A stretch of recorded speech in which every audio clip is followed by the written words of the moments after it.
صل على سيدنا محمد النبي الأمي الهاشمي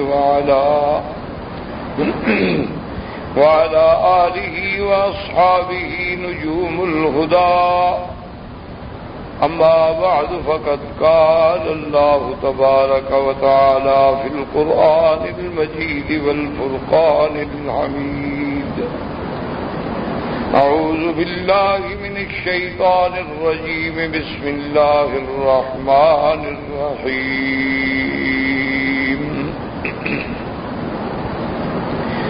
إنه من سليمان وإنه بسم الله الرحمن الرحيم. قال النبي صلى الله عليه وسلم: كل أمر ذي بال لم يبدأ باسم الله فهو أبتر، أو كما قال رسول الله صلى الله عليه وسلم. صدق الله العلي العظيم، وصدق رسوله النبي الكريم، ونحن على ذلك لمن الشاهدين ومن الشاكرين، والحمد لله رب العالمين. برادران اسلام، واجب الاحترام بزرگوں، دوستوں، بھائیوں، عزیز نوجوانوں، سلسلہ تفسیر قرآن کے دروس میں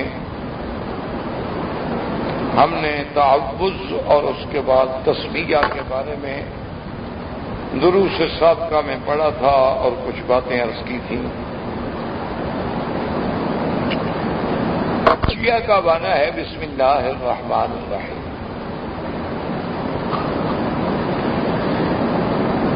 اس بات پہ تمام ائمہ مفسرین کا اتفاق ہے کہ اللہ کے قرآن میں سورۃ نمل میں جو آیا ہے بسم اللہ الرحمن الرحیم، وہ تو قرآن کا جز ہے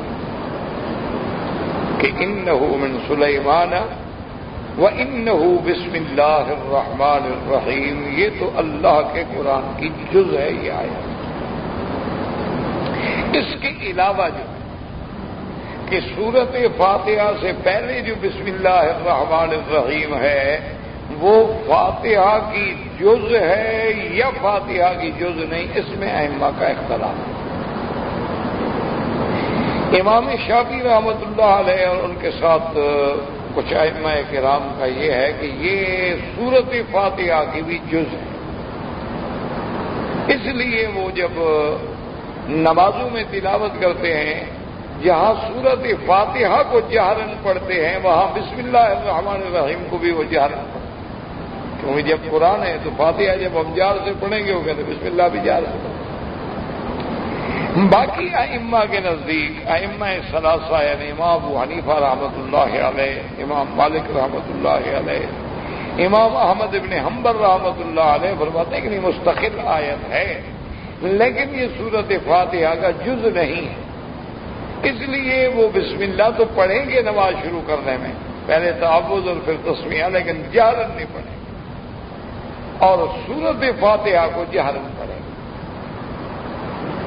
اور دوسری بات یہ ہے کہ اللہ نے جتنی کتابیں اتاری ہیں ان سب کی ابتدا جو ہے علماء نے فرمایا کہ بسم اللہ سے ہوئی، لیکن یہ معنی نہیں کہ اس آیت سے، کیونکہ ایک حدیث مبارک میں حضور نے فرمایا کہ جیسے اللہ نے میری امت پہ اور انعامات فرمائے ہیں، یہ بھی اللہ کا میری امت پہ انعام ہے کہ بسم اللہ الرحمن الرحیم صرف ہمیں ملی ہے اور کسی امت کو نہیں ملی. تو اس لیے اب علماء کرام نے ان دونوں باتوں کو جمع کیا. انہوں نے کہا کہ بات یہ ہے کہ جتنی اللہ کی کتابیں ہیں اس میں کوئی شک نہیں کہ وہ اللہ کے نام سے شروع ہوئی، لیکن اس آیت کے مطابق کہ بسم اللہ الرحمن الرحیم یہ صرف امت محمد مصطفیٰ صلی اللہ علیہ وسلم کو ملا، یعنی بسم کا اللہم بسم اللہ، یعنی اور لازمی اس میں تو کوئی شبہ نہیں کہ وہ اللہ کے نام سے شروع ہوئی ہے. حتیٰ کہ جب صلح حدیبیہ ہوئی یہی وجہ تھی کہ جب سیدنا علی رضی اللہ تعالیٰ عنہ نے بسم اللہ الرحمن الرحیم لکھا تو سہیل ابن عمر نے کہا کہ ہم نہیں مانتے، لکھیں بھی اس میں کہا اللہم، تو لہذا اللہ کا نام اور اللہ کے نام سے شروع کرنا تو پہلے سے چلا رہا، اور جتنے کتب سماویہ ہے، تورات ہے، انجیل ہے، زبور ہے، صحائف ہیں، ان سب کی ابتدا جو ہے اللہ کے نام سے، لیکن اس طرح ایک آیت مکمل جو ہے بسم اللہ الرحمن الرحیم، یہ فضیلت بھی امت محمد مصطفیٰ صلی اللہ علیہ وعلا آلہ واصحابہ وسلم تسلیما کثیرا کثیرا کو ملی ہے، جو اور کسی امت کو نہیں ملی۔ اسی لیے علماء نے یہ بھی فرمایا ہے کہ سارے قرآن مبارک کا خلاصہ اگر دیکھا جائے تو سورت فاتحہ، اسی لیے فاتحہ بار بار بار بار پڑھی جاتی، اسی لیے فاتحہ جو ہے وہ ہر نماز میں پڑھی جاتی ہے، فرض ہے، واجب ہے، سنت ہے، نوافل ہے، تہجد ہے، اشراق ہے، ضحیٰ ہے، فاتحہ پڑھی جائے گی۔ بلکہ یعنی کوئی نماز نہیں جب تک کہ فاتحہ نہ ہو، اور یہ حقیقت۔ اور اب بھی الحمدللہ دنیا میں کسی بھی مسلک کے مطابق کوئی ایسی نماز نہیں ہے کہ جس میں فاتحہ نہ ہو۔ لا صلاۃ الا بفاتحۃ الکتاب، یعنی کوئی نماز نہیں۔ کیا معنی ہوتا ہے اس کا کہ اگر امام نے پڑھی تو نماز میں فاتحہ تو آ گئی نا، اب امام اور مقتدی کا مسئلہ الگ ہے، لیکن نماز میں تو فاتحہ موجود ہے، تو کوئی نماز بغیر فاتحہ کے نہیں ہوتی۔ اگر اکیلا ہے تو اس میں جھگڑا ہی کوئی نہیں، امام ہے اس میں جھگڑا ہی کوئی نہیں۔ تھوڑا اختلاف ہے وہاں جہاں امام اور مقتدی ہے، لیکن امام نے تو پڑھی ہے نا، نماز میں تو فاتحہ آ گئی، تو کوئی نماز بغیر فاتحہ کی نہیں ہوگی۔ تو سارے قرآن کا خلاصہ جو ہے وہ فاتحہ میں ہے، علماء کرام نے فرمایا، اور فاتحہ کا خلاصہ جو ہے وہ بسم اللہ الرحمن الرحیم۔ اب آپ اندازہ فرمائیں کہ ایک چھوٹی سی آیت کتنی بڑی اکثیر ہے، کہ یعنی گویا سارے قرآن کا خلاصہ فاتحہ میں، اور فاتحہ کا خلاصہ جو ہے وہ بسم اللہ الرحمن الرحیم ہے۔ تو یہ آیت مبارک اتنی عظیم اور اتنی شان والی۔ اچھا، اب اس پہ بعض اعداء اسلام نے، اعداء دین نے ایک اعتراض کیا۔ انہوں نے کہا کہ جناب یہ کیسی بات ہے کہ سارا قرآن کے 30 پارے جو ہیں ان کا خلاصہ آ جائے سورت فاتحہ میں، اور پھر سورت فاتحہ کا خلاصہ آ جائے ایک چھوٹی سی آیت میں بسم اللہ الرحمن الرحیم میں۔ تو اس پر مخالفین نے، اعداء اسلام نے، اعداء دین نے اعتراض کیا۔ کیوں؟ اس کی وجہ یہ ہے کہ جو اسلام کے دشمن ہیں وہ تو کوئی موقع نہیں جانے دیں گے، انہیں تو انتظار ہوتی ہے، تلاش ہوتی ہے کہ ہمیں کوئی موقع ملے اعتراض کرنے۔ یہی وجہ ہے نا، آپ دیکھیں نا کہ رشدی کو یا تسلیمہ نسرین کو وہ کیوں اہمیت دیتے ہیں کہ بھی یہ مسلمانوں میں خود ان کی اپنی جماعت کا ایک بگڑا ہوا آدمی ہے، ان کی جماعت سے منحرف ہوا ہے، لہذا شاید یہ ہمیں اندر کی کوئی ایسی باتیں بتائے گا جس سے ہم اسلام پہ اعتراض کر سکیں۔ تو اس لیے انہوں نے علماء کرام، مفسرین کرام کے اس قول پہ بھی بڑا شور مچایا کہ جناب یہ قاعدہ ہی غلط ہے۔ اس کو کہتے ہیں عربی میں کہ کسی اندماج الکثیر فی القلیل۔ کیا مانا کہ بہت ساری چیز کو کسی چھوٹی چیز میں ڈالنا؟ میں کہتی یہ تو بالکل بات ہی غلط ہے کہ اب ایک ہمارے پاس یہ فنجان ہے، اب اس میں کہیں آپ کے 1 لیٹر پانی آ جائے، انہوں نے کہا عقل کے خلاف ہے، کیونکہ 1 لیٹر پانی زیادہ ہے اور اس کی کیپیسٹی جو ہے وہ چھوٹی ہے، تو لہذا اس کے اندر کیسے آ سکتا ہے؟ اسی لیے انہوں نے کہا کہ چونکہ یہ کثیر جو ہے وہ قلیل میں نہیں آ سکتا، جیسے کہ 1 لیٹر پانی 1 فنجان میں نہیں آ سکتا، جیسے 1 ٹن پانی جو ہے وہ 1 لیٹر کی بوتل میں نہیں آ سکتا، تو یہ کیسے کہتے ہیں ان کے علماء کہ پورا قرآن جو ہے اس کا خلاصہ فاتحہ میں ہے اور فاتحہ کا خلاصہ جو ہے وہ بسم اللہ الرحمن الرحیم میں؟ یہ بات غلط ہے۔ بات کو سمجھیں کہ اصل بات چیزیں جو ہے نا، ہمیشہ یاد رکھیں کہ بعض چیزیں حصی ہوتی ہیں اور بعض چیزیں معنوی ہوتی ہیں۔ پہلی چیز تو یہ ہے کہ ہر معنوی چیز کو حصی پہ محمول کریں، یہ غلط بات ہے۔ اور اگر چلو ہم محمول کریں بھی تو آپ دیکھیں مثلا کھجور جب آپ کھاتے ہیں تو اس سے ایک گٹھلی ہوئی، وہ کتنی بڑی ہوتی ہے؟ 2 سینٹی میٹر 3 سینٹی میٹر کی ایک گٹھلی۔ اس گٹھلی کو جب آپ زمین میں گاڑ دیتے ہیں تو اسی سے پھر کونپلیں پھوٹتی ہیں اور درخت نکلتا ہے، اسی سے پھر اتنا بڑا تناور کھجور کا درخت بنتا ہے، اس پہ جا کے پھر کھجوریں لگتی ہیں۔ تو گویا اس تناور درخت کا مادہ جو ہے اصلی وہ ایسی چھوٹی سی چیز میں سمایا ہوا تھا تو نکلا ہے نا، اس میں اگر ہوتا نا تو نکلا کیسے؟ تو اس لیے علماء نے فرمایا کہ دیکھو یہ تو مشاہدہ ہے کہ ایک چھوٹی سی چیز ہے گٹھلی، لیکن اس میں اتنا بڑا درخت کیسے سما گیا۔ اسی طرح جیسے کہ بعض علماء کرام نے حضرت شاہ ولی اللہ رحمۃ اللہ علیہ نے اور اسی طرح امام غزالی رحمۃ اللہ علیہ نے ایک اور تشبیہ بھی دی، انہوں نے کہا کہ دیکھو اللہ نے ہمیں آنکھ دی ہے دیکھنے کے، اس کے اندر جو اللہ نے پتلی رکھی ہے وہ کتنی ہے، کتنی چوڑی ہے، کتنی لمبی ہے، کتنی طول ہے، کتنا عرض ہے، لیکن اسی پتلی سے جب ہم آسمان پہ نظر ڈالتے ہیں، سورج پہ نظر ڈالتے ہیں، چاند پہ نظر ڈالتے ہیں، کسی ہسپتال پہ نظر ڈالتے ہیں، کسی بلڈنگ پہ نظر ڈالتے ہیں، اب یہ تو نہیں ہوتا نا کہ وہ ہمیں صرف اتنی نظر آئے جتنی پتلی ہے،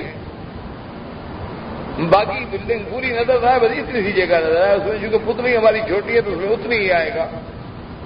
تو اتنی بڑی عمارت کا، اتنی کثیر اور عظیم اور طویل عمارت کا ہے کہ چھوٹی سی چیز میں آ جائے، اسی کا نام تو اندماج بالکثیر فی القلیل ہے۔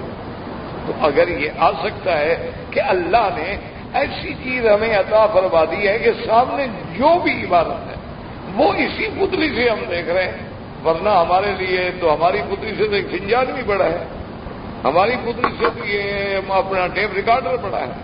تو اگر صرف پتلی اتنی جگہ کو دیکھ سکتی جتنی اس کا اپنا طول و عرض ہے تو اس کا ایک کونا بھی نہ دیکھ سکتی اور باقی چیزیں ہمیں نظر بھی نہ آتی۔ تو آخر اللہ نے ہمیں ایسی نعمت عطا فرمائی ہے جو اس بات پہ دلالت کرتی ہے کہ کہاں سورج، کہاں آسمان، کہاں چاند، کہاں ستارے، کہاں اتنے بڑے بڑے حرم شریف کے عمائر، اتنے بڑے بڑے مینارے، لیکن اسی چھوٹی سی پتلی سے ہم دیکھ رہے ہیں۔ تو اگر یہاں اندماج بالکثیر کا قلیل میں ہو سکتا ہے تو یہ کون سی بڑی بات ہے کہ اللہ تبارک و تعالیٰ کے سارے قرآن کا خلاصہ جو ہے وہ فاتحہ میں آ جائے۔ اب دیکھیں جیسے کہ بعض علماء یہ فرماتے ہیں، جیسے ہمارے حضرت احمد علی لاہوری رحمۃ اللہ علیہ جو اللہ کے ولی بھی تھے اور بہت بڑے مفسر قرآن بھی تھے، محدث بھی تھے، اور بہت بڑا اللہ نے ان کو ایک مقام دیا تھا۔ انہوں نے ترجمہ قرآن لکھا ہے، ایک عظیم ترجمہ ہے اور بہت مقبول ہے۔ تو حضرت لاہوری رحمۃ اللہ علیہ بطور مثال فرماتے تھے کہ بھئی اللہ کا دین سیکھنا ہو یا سکھلانا ہو بس نیت کی بات ہے، نیت انسان کی درست ہو تو دین سکھلانا اور سیکھنا تو بڑی آسان سی بات ہے۔ تو اس کی آپ مثال دیتے ہیں کہ اگر بفرض محال میں ایک ٹرین پہ سوار ہونے کے لیے پلیٹ فارم پہ کھڑا ہوں اور ایک پاؤں میں نے ٹرین میں رکھ لیا ہے اور ایک میرا پلیٹ فارم پہ ہے اور وہاں سے ٹرین کے چلنے کے آثار شروع ہو گئے، اس نے ایسا ایسا حرکت شروع کر دی ہے اور کوئی کہے کہ مجھے دین سمجھا دو تو دین اتنی دیر میں بھی سمجھایا جا سکتا، یعنی گاڑی کی رفتار پکڑنے سے پہلے پہلے دین کی بات ہو سکتی۔ فرمایا اللہ کے بندے دین ہے کیا؟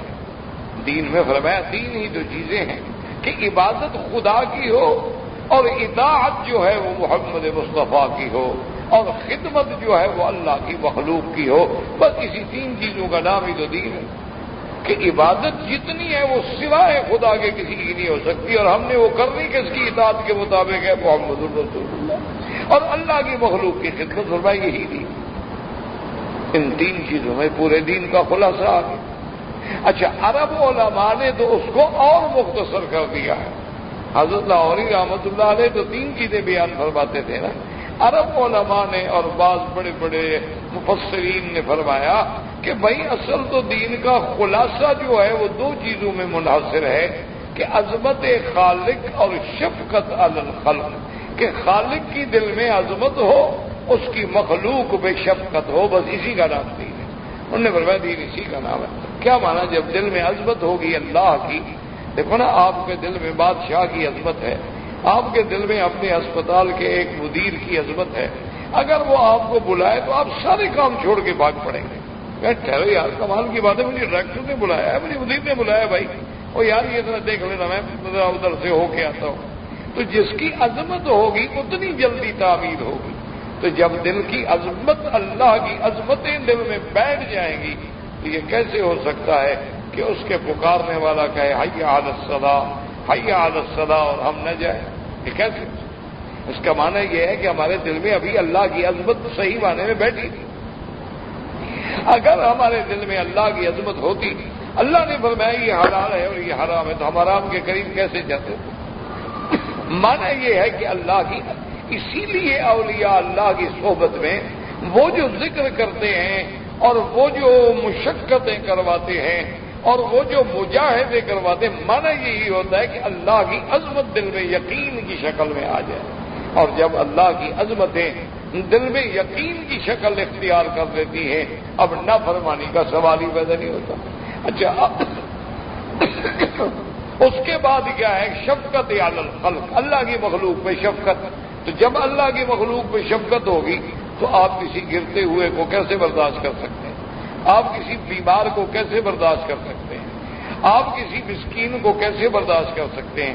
اب آپ کا جذبہ آئے گا، آپ زکوٰۃ بھی دیں گے، آپ صدقات بھی دیں گے، آپ خیرات بھی دیں گے، آپ ہمسائے کے حقوق بھی ادا کریں گے، آپ مریض ہیں تو عیادت بھی کریں گے، اگر فوت ہوا تو جنازے میں بھی جائیں گے، دفن میں بھی جائیں گے، کیوں؟ اللہ کی مخلوق پہ شفقت ہے۔ تو فرمایا کہ دین تو ان دو چیزوں کا نام ہے کہ خالق کی دل میں عظمت بیٹھ جائے اور مخلوق کی دل کے اندر جو ہے وہ شفقت بیٹھ جائے، سمجھو دین آ گیا۔ تو اس لیے ہمیشہ یاد رکھیں کہ کثیر جو ہے وہ قلیل میں بھی اندماج ہو سکتا ہے۔ اسی کے پیش نظر علماء نے فرمایا کہ سارے قرآن کا خلاصہ سورت فاتحہ میں ہے، اور سورت فاتحہ کا خلاصہ جو ہے وہ بسم اللہ الرحمن الرحیم میں ہے۔ انہوں نے کہا کہ اندماج الکثیر فی القلیل کوئی مشکل بات نہیں۔